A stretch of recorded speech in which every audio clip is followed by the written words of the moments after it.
আজকে আমি ইলিশ মাছের ঝাল ঝাল করে দো পেঁয়াজু করব। অনেক দিন ধরে খেতে ইচ্ছা লাগছিল, তা আজকে রান্না করেই ফেললাম। হ্যালো ফ্রেন্ডস, আসসালামু আলাইকুম। কেমন আছেন সবাই? আলহামদুলিল্লাহ, আমরা বেশ ভালো আছি।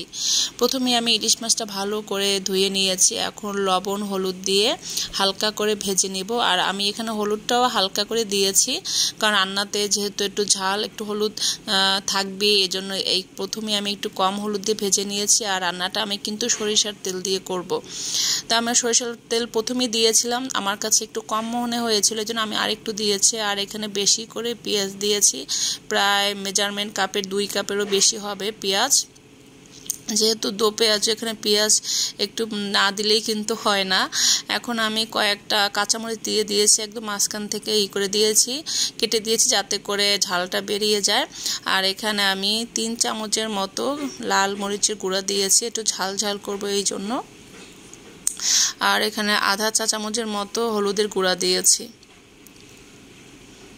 এখন মশলাটা ভালো করে কষিয়ে নেব, যাতে করে মরিচের গন্ধটা না থাকে।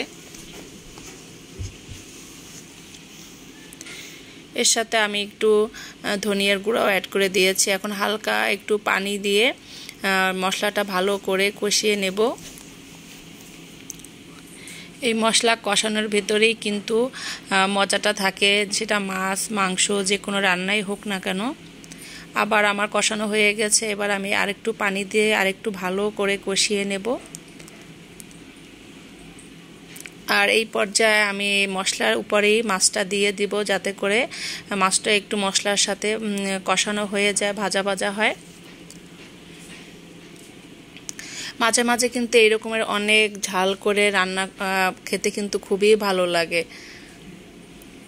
আবার মাঝে মাঝে কিন্তু একদম হালকা মশলা, একটু হালকা কালার, ঝোল ঝোল, তখন কিন্তু ওইরকমের খেতে ভালো লাগে। মাছটা আমি এপিট ওপিট করে ভালো করে মশলার সাথে কষিয়ে নিয়েছি। এখন আমি অল্প পরিমাণে পানি দিয়ে দিব, কারণ যেহেতু ইলিশ মাছটা আমার তেলে ভাজা আছে, এর জন্য অল্প পানি দিলেই রান্নাটা হয়ে যাবে। যে আমার রান্নাটা প্রায় হয়ে আসছে, দেখেন কি সুন্দর একটা কালার আসছে, আর স্মেলটা এত সুন্দর কাঁচামরিচে। আজকে এর সাথে ছিল ঢ্যাঁড়স ভাজি, আর ছিল টমেটো আর ঢ্যাঁড়স ভর্তাও ছিল। তা টমেটো আর ঢ্যাঁড়স ভর্তাটা আপনার সাথে শেয়ার করতে পারিনি, কারণ রোজা রেখে রান্না করে একদম গরমে অবস্থা খারাপ হয়ে গিয়েছিল। আর ঢ্যাঁড়স তো রান্না সবাই জানেন, এই জন্য আর ঢ্যাঁড়সের রেসিপিটা শেয়ার করলাম না। আর আমি ঢ্যাঁড়সে হালকা একটু হলুদ দেই, কারণ আমার একটু কালারফুল রান্নাই ভালো লাগে, এজন্য একটু হালকা পরিমাণে হলুদ দিয়ে দিয়েছি। এই পর্যায়ে ঢেকে দিয়েছে। আমরা এগুলা খাবো, আর বাবুদের জন্য মোরগ পোলাও আছে, ওরাই মোরগ পোলাওটা খাবে। আর ওরা যেহেতু ইলিশ মাছ খেতে পারে না, এই জন্য ওদের জন্য আলাদা করে রান্না করে রেখেছি, আর আমরা এটাই খাবো। আমার রান্না শেষ হয়ে গিয়েছে, এখন আমি ভর্তা করলে রান্নাটা হয়ে যাবে। ভালো থাকবেন সবাই, আল্লাহ হাফেজ, আসসালামু আলাইকুম।